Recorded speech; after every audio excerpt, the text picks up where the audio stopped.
Ich war aufgewachsen, dass als Frau bin ich weniger wert. Und ich erkannte nicht nur, dass Frau nicht weniger ist, sondern niemand ist weniger wert. Wir alle sind verbunden und müssen uns selbst lieben und wertschätzen, auch wenn niemand anderer dich liebt. Du musst den Wert in dir selbst erkennen. Wenn du es in dir selbst erkennst, dann sehen es auch die anderen in dir. Ich war also da in Indien, wurde da vorbereitet und jeden Tag fürchtete ich mich immer mehr. Ich hatte immer mehr Angst vor dem Ganzen und dachte, oh mein Gott, das ist so schlimm. Denn seine Mutter, also meine zukünftige Schwiegermutter, hatte mir schon gesagt, was ich kochen musste, wie ich das Haus putzen soll und was ich alles zu tun hatte. Und ich dachte, oh mein Gott, den Rest meines Lebens werde ich das tun müssen. Und ich sagte zu ihr, kann ich zurück in die Ausbildung gehen, kann ich arbeiten? Und sie, nein, absolut nicht. Du wirst zu tun haben, dass du dich um den Haushalt kümmerst. Und ich hatte mehr und mehr Angst. Und 3 Tage vor der Hochzeit bin ich weggelaufen. Danke.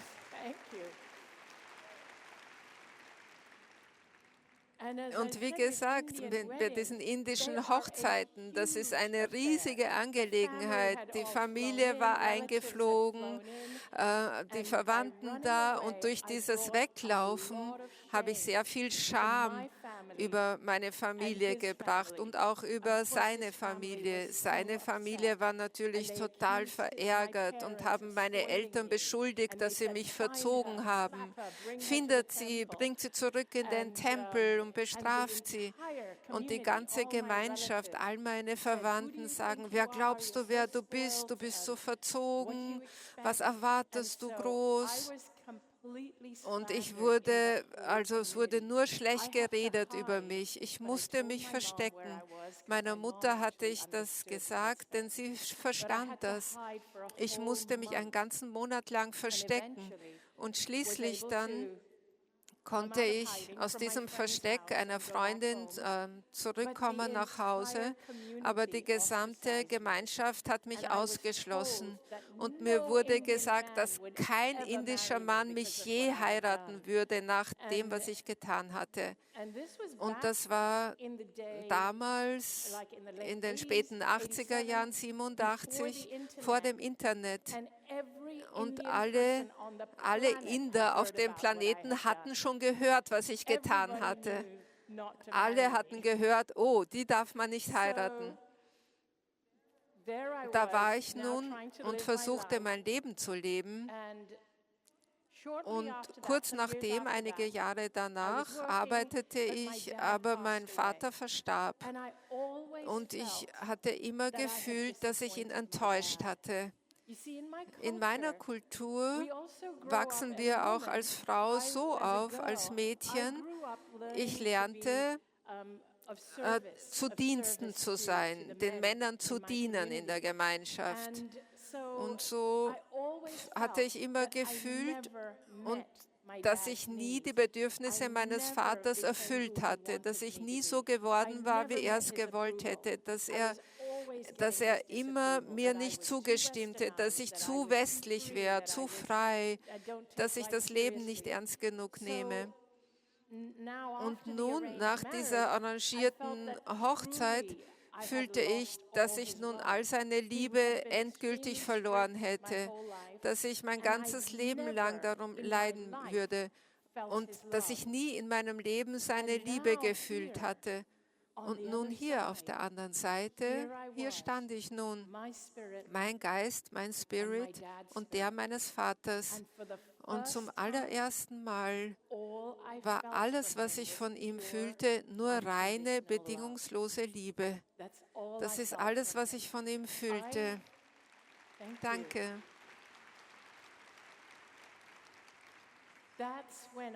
Und dann, da erkannte ich, dass wenn wir sterben, wir verlieren nicht nur das Geschlecht, Rasse, Religion, wir verlieren auch die Kultur, wir verlieren dieses Gepäck, diese Last, wir verlieren alles, was nicht Liebe ist. Wir verlieren alle unsere Glaubensüberzeugungen, die Programmierungen von unserem Leben. Das verlieren wir. Das verliert man. Was geht dann hinüber? Wie viel von dir geht hinüber? Was hinübergeht, ist deine reine Essenz, reine, bedingungslose Liebe, reine Seele, reines Bewusstsein, sogar reines Gott. Wir können es nennen, wie wir wollen. Das ist alles, was hinübergeht. Und als ich auf der anderen Seite war, erkannte ich, dass ich ein Leben lang damit verbracht hatte, mich zu beurteilen und verurteilen, dass ich nicht gut genug bin, nicht indisch genug bin, meinen Eltern nichts recht machen konnte. Aber auf dieser Seite erkannte ich, dass ich genau die bin, die ich sein soll. Es gab nichts zu beurteilen. Ich hatte erwartet, von meinem Vater verurteilt zu werden, aber von ihm bekam ich einfach nur Liebe. Und ich erkannte, so sehr wie ich ein Opfer meiner Kultur gewesen war, war auch mein Vater ein Opfer der gleichen Kultur gewesen. Und auch nur das Beste hatte er getan, was er konnte, innerhalb der Grenzen der Kultur. Ich erkannte, dass auf dieser Seite, dass da wirklich das Einzige, was hinübergeht und was wirklich zählt, unsere Verbindung und miteinander und unsere Liebe. Das sind die beiden einzigen Dinge, die zählen und die wir mitnehmen. Ich lernte sehr, sehr viele Dinge auf der anderen Seite. Und ich erreichte einen Punkt, und ich erzähle gleich mehr drüber, aber ich erkannte auch, dass ich verstand, warum oder wie ich diesen Punkt erreicht hatte, dass ich auf diesem Krankenhausbett lag und im Sterben war. Ich verstand letztendlich, wie ich an diesen Punkt gekommen war. Ich konnte meinen Lebensweg richtig sehen. Ich konnte diesen Pfad meiner Seele sehen, meines gesamten Lebens. Und ich fing an zu verstehen. Und ich werde euch das gleich erklären. Aber ich möchte auch erwähnen, dass von dieser Perspektive aus erkannte ich, dass wir viel mehr Kraft und Macht haben über unser Leben, als uns Glauben gemacht wird. Und ich erkannte, dass ich sehr viel beigetragen hatte, dass ich krank geworden war und auf so eine Art gelebt hatte, dass ich dann Krebs bekommen hatte. Und ich möchte mit euch teilen, dass der Grund, warum ich meine Geschichte überhaupt publiziere und teile, ist, weil ich wahrhaftig glaube, wenn jeder wüsste, was unsere Seele wirklich ist, wenn alle wüssten, wer wir wirklich sind außerhalb unseres physischen Körpers, dann würde sich das Leben dramatisch ändern. Denn für mich, was mich antreibt, ist, dass ich weiß, wenn ich vorher gewusst hätte, was ich jetzt weiß, wäre ich nie krank geworden. Und das möchte ich kurz mit euch teilen. Oder in Kürze. Ich erreichte den Punkt, als mein Vater zu mir sagte, du kannst jetzt nur so weit gehen. Wenn du hier bleibst und weitergehst, dann wirst du nicht mehr umkehren können. Und ich sagte, ich möchte nicht zurück. Kein Teil von mir wollte hierher zurückkommen, denn mein physischer Körper litt. Ich litt in dem Leben. Meine Familie hatte gelitten, indem sie mich gepflegt hatte. Ich wollte einfach nicht zurück. Und es war so schön auf der Seite. Es war so viel Liebe da, die ich noch nie erlebt hatte, hier im Physischen. Aber mein Vater sagte dann zu mir, jetzt, da du die Wahrheit dessen kennst, wer du wirklich bist, dann solltest du zurückgehen, denn es ist noch nicht deine Zeit. Und dann sah ich so kurze Lichtblitze meiner Zukunft, was vor mir lag, wenn ich zurückkehren würde. Ich wurde nicht gezwungen, aber ich wurde ermutigt. Und ich fing an zu verstehen, dass mein physischer Körper heilen würde, wenn ich zurückkam. Und ich verstand, dass er auch sehr schnell heilen würde. Und ich traf dann letztendlich die Entscheidung, zurückzukehren. Und mein Vater sagte, jetzt, da du die Wahrheit kennst, geh zurück und lebe dein Leben ohne Angst. Das brauchst du nur tun, denn mein ganzes Leben hatte ich nur in Angst gelebt. Mein gesamtes Leben lebte ich in Angst. Angst, dass ich nicht angenommen würde, dass mein Vater mich verurteilt, dass ich versage, dass ich Scham über die Familie bringe. Und zum ersten Mal wurde mir gesagt, geh zurück und lebe dein Leben angstfrei. Während meines gesamten Lebens war es mein Vater, der mir diese Angst in mir hochbrachte. Angst, nicht verheiratet zu werden, zu alt zu werden und dass es zu spät ist zu heiraten. Angst vor der Gesellschaft, der Gemeinschaft. Es war mein Vater, der diese Angst in mir auslöste. Aber im Tod war es mein Vater, der mich vor dieser Angst befreite. Danke.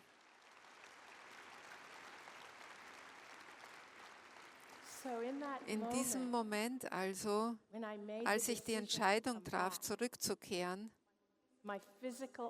meine physischen Augen fingen an, sich zu öffnen in meinem physischen Körper. Die Augen öffneten sich. Meine Familie stand um mich herum und die waren echt überrascht und so glücklich, mich zu sehen. Und ich fing an, zu ihnen zu sagen, es wird mir gut gehen, alles wird gut, macht euch keine Sorgen, ihr könnt all die Schläuche wegnehmen, es wird mir gut gehen. Ich habe Dad gesehen, Dad ist hier. Das war so, als ob die andere Welt noch so präsent war, in einer anderen Dimension. Das ist nicht, dass man wo weit weggeht. Es ist so wie eine andere Realität, die genau hier existiert. Und so sagte ich, Dad ist hier in dieser Realität. Meine Familie dachten, was stimmt mit ihr nicht? Vielleicht ist sie irgendwie einfach durcheinander da und verwirrt, weil sie im Koma war. Dann riefen sie die Ärzte und der Arzt kam. Das war ein Arzt, der mich erst behandelt hatte, als ich ins Koma gefallen war. Das war der diensthabende Arzt, den hatte ich noch nie gesehen. Aber als er reinkam, erkannte ich seinen Namen und ich sagte, guten Nachmittag, Dr. Chan. Und er sagte, wieso wissen Sie meinen Namen? Und ich sagte, sind Sie nicht heute Vormittag gekommen und haben Flüssigkeit aus meiner Lunge entfernt? Und er sagte, ja, aber Sie waren doch im Koma, das können Sie gar nicht wissen. Und dann sagte ich, es wird mir gut gehen, es wird mir gut gehen. Und er wandte sich an meine Familie und sagte, das sind die Medikamente, die machen sie im Kopf durcheinander. Sie ist noch in einem kritischen Zustand. Machen Sie sich keine großen Hoffnungen und wir beobachten alles ganz genau. Er ging wieder raus und ich sagte zu meinem Mann, Danny, ein ganz toller, wunderbarer Ehemann, der die ganze Zeit bei mir geblieben war. Danke. Ich sagte zu ihm, warum war der Arzt so überrascht? Ist er nicht derjenige, der zu dir gesagt hat, dass ich es nicht mal über Nacht schaffen werde? Und dann sah Danny geschockt aus und Danny sagte, der Arzt hat das zu mir gesagt, aber draußen im Korridor, im Schwesternzimmer, das kannst du gar nicht gehört haben. Und dann erkannten sie, dass irgendwas geschehen war. Innerhalb von 4 Tagen waren die Tumore, fingen die an zu schrumpfen und sind weggeschmolzen und verschwunden. Und die Ärzte waren schockiert. Die wussten nicht, was sie da jetzt aufschreiben sollten. Also nach 4 Tagen waren die um 70-80% geschrumpft. Nach 3 Wochen war es schwierig, überhaupt einen Rest von Krebs in meinem Körper zu finden. Nach 5 Wochen, im März 2006, hat man mich entlassen, um mein Leben zu Hause krebsfrei weiterzuleben. Danke. Ich werde ganz schnell mit euch einige Fotos teilen von meiner Reise. Und ich möchte auch erwähnen, als ich ganz krank war, mit all den Schläuchen in mir, wie ein Skelett abgemagert, wollte ich nicht, dass jemand mich fotografiert. Das möchte niemand, wenn man so aussieht im Krankenhaus. Aber jetzt rückblickend wünschte ich, es wären Fotos gemacht worden, jetzt da ich hier bin. Aber ich zeige euch die Bilder, die ich habe. Das sind meine Eltern, als sie heirateten in den 50er Jahren. Das ist mein Vater, dessen Essenz ich auf der anderen Seite sah. Das ist mein toller Ehemann, Danny und ich. Und als mein Vater starb, war ich natürlich sehr traurig, denn damals war ich noch Single. Und ich fühlte, er war nie da, er konnte nie meine Hochzeit miterleben mit meinem zukünftigen Mann. Und auf der anderen Seite teilte er mir mit, dass er immer bei mir gewesen war und meiner Familie, meiner Mutter, und dass er da war bei meiner Hochzeit und dass er zustimmte und für meinen Mann war. Eine schnelle, lustige Geschichte von Danny. Er ist Inder, auch als mir wurde gesagt, dass kein Inder mich je heiraten würde. Da erwartete ich nicht, dass ich einen Inder heiraten würde. Ich hatte indische Männer kennengelernt nach dem Vorfall. Und einer ging auf ein Date mit mir, ein Inder, und der sagte tatsächlich zu mir, ich habe all die Gerüchte über dich gehört, dass du keine Hausarbeit, komm schon, du musst dich anpassen, wenn du heiratest. Und ich dachte, der versteht gar nichts, das ist nicht der Punkt. Jedenfalls, als ich Danny kennenlernte, einen Inder, er fragte mich nach einem Date und ich vermied das, eben weil er Inder ist. Und er war immer hinter mir her, schickte mir Blumen und hat das einfach nicht akzeptiert, dass ich ihn ablehnte. Und ich sagte, ich muss dir, bevor wir ausgehen, muss ich was wissen. Hast du all die Gerüchte über mich gehört, dass ich weggelaufen bin von der arrangierten Ehe? Und er sagte, ja, habe ich gehört, aber mach dir keine Sorgen. Ich kann kochen, ich kann putzen, ich kann das alles selbst machen.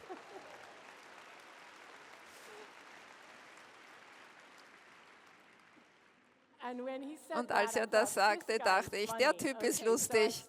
Also ging ich mit ihm aus.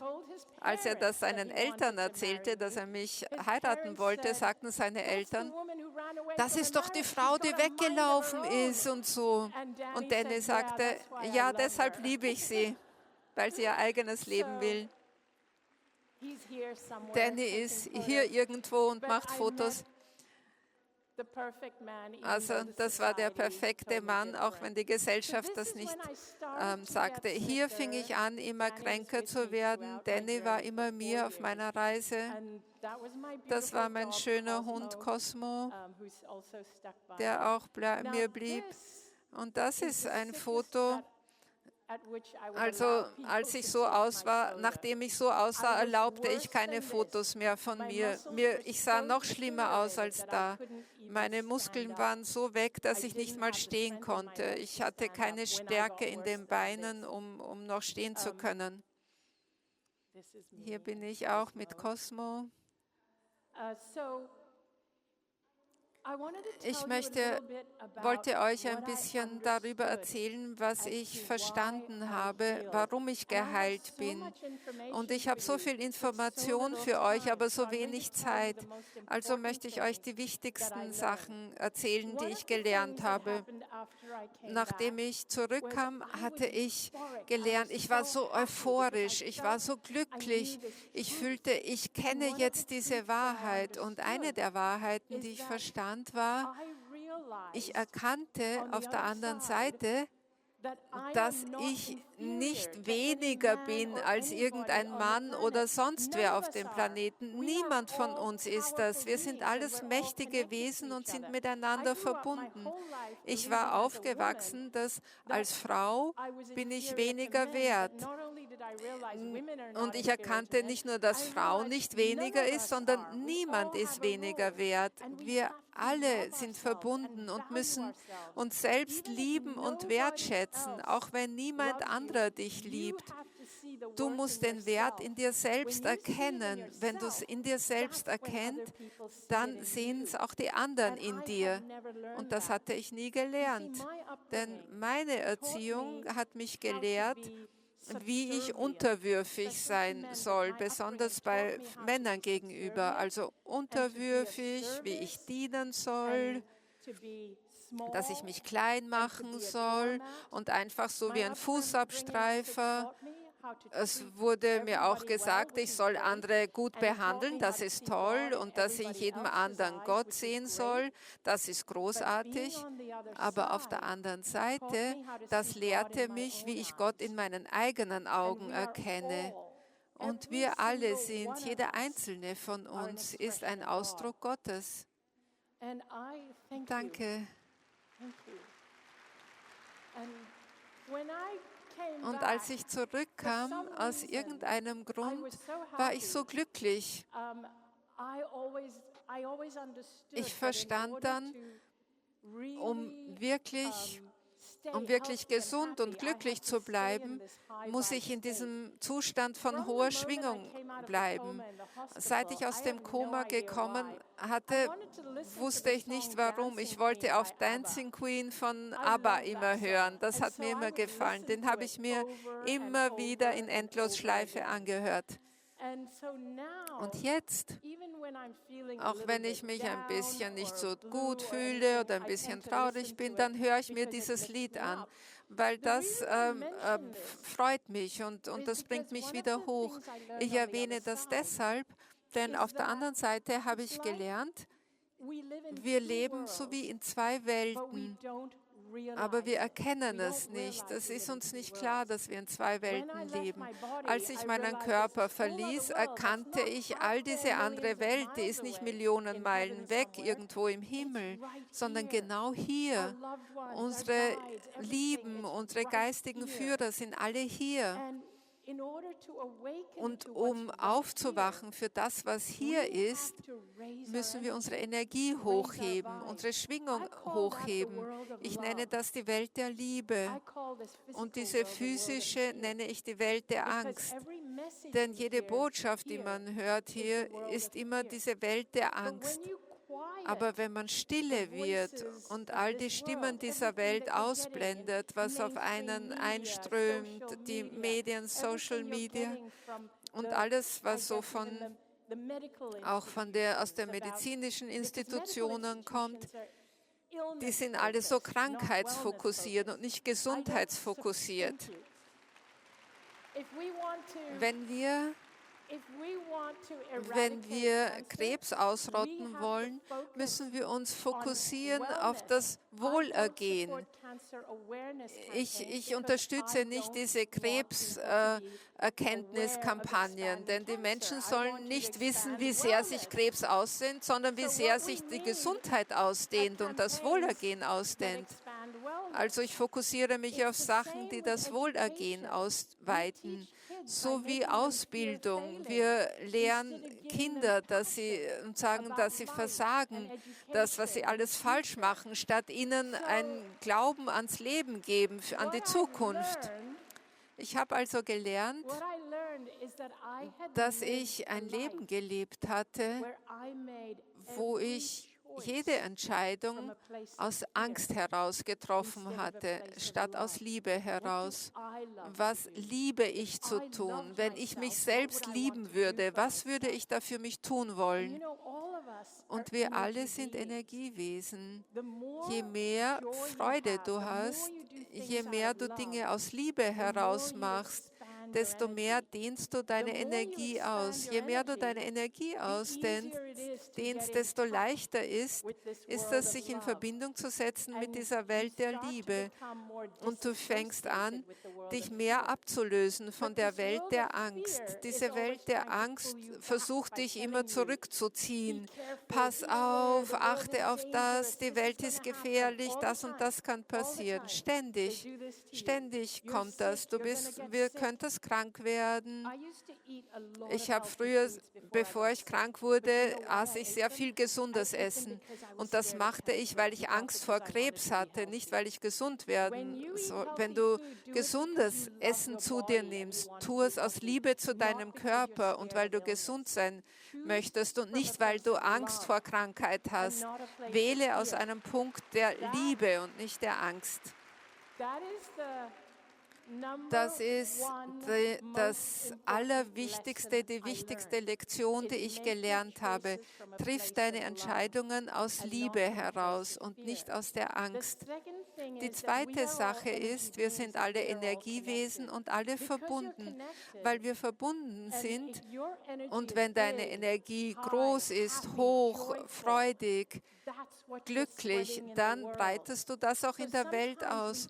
Manchmal denken wir tun was Gutes, indem wir den Menschen sagen, pass auf und das kann passieren und du wirst sterben, weil du dies oder jenes machst.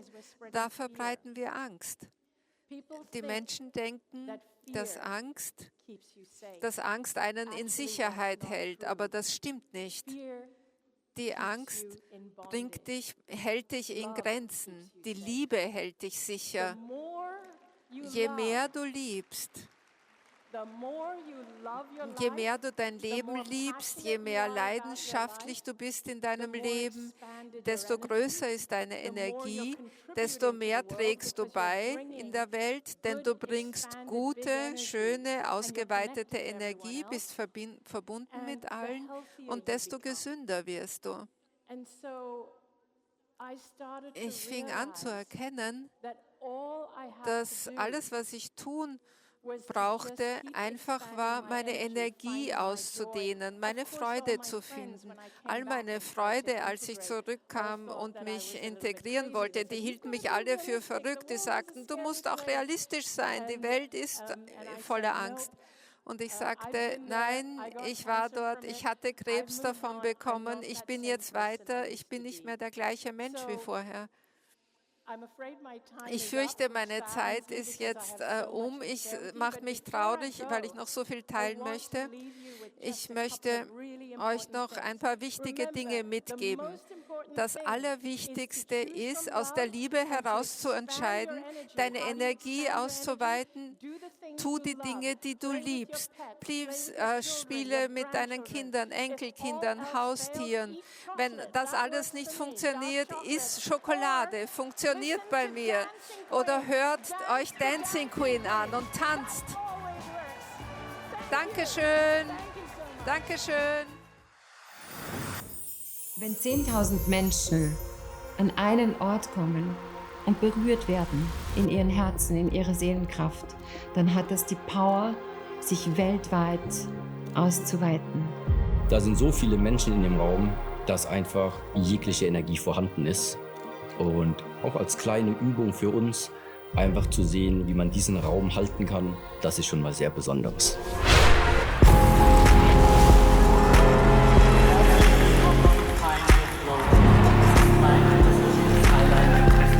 Find Your Flow bringt außergewöhnliche Menschen zusammen mit einer einzigen Botschaft: Liebe geben, Liebe teilen.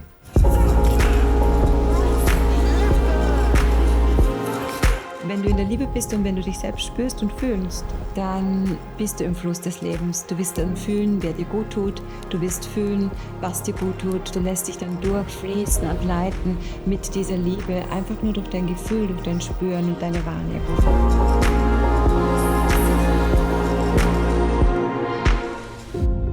Das ist ein ganz großes Gefühl natürlich, dass Unity und besonders Find Your Flow eben dieses Momentum erzeugt, dass dann die Energie sich so potenziert. Ich glaube, das ganz Besondere an Flow ist, dass die Menschen endlich sehen, dass es so viele Gleichgesinnte gibt. So viele, die dasselbe wollen, weil viele, das merke ich im Coaching immer wieder, denken, sie sind alleine. Und wo sind denn die Tollen? Es wird ja immer schlimmer. Nee, wird's nicht. Weil jetzt gehen wir vom Backseat an die Front. Und jetzt wird's vorne wichtig. Aufstehen, rausgehen. Das ist jetzt wichtig. Sei doch deine beste Version, die anderen werden es überleben.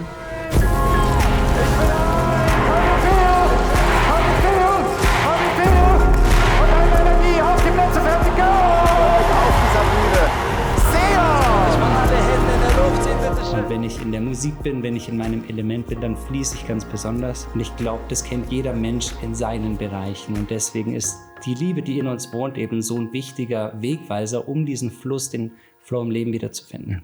Ich lade dich von ganzem Herzen zum Find Your Flow ein Festival, das von so viel Liebe und Verbundenheit und Begeisterung und Liebe zum Detail geprägt ist, wie ich es noch nie selbst erfahren habe. Und ich liebe es, hier zu leuchten. Und wenn du hier bist in der Energie, wenn du die spürst, wirst du dich sofort rückerinnern und gemeinsam mit den Menschen die Liebe und das Leben feiern. Und darum geht's. Find Your Flow. Ich habe geweint. Ich habe gelacht. Ich habe getanzt. Ich war beeindruckt und ich war beseelt. Wirklich ein einzigartiges Event. Einfach ein schönes Gefühl, wenn du an einem Ort bist, wo du denkst, boah, hier fühle ich mich wie zu Hause. Und das kann ich auch einfach jedem empfehlen. Kommt hierher, sucht jemanden, tauscht euch aus. Dafür sind wir alle hier, um jemanden zu finden, mit dem wir unsere Liebe teilen können.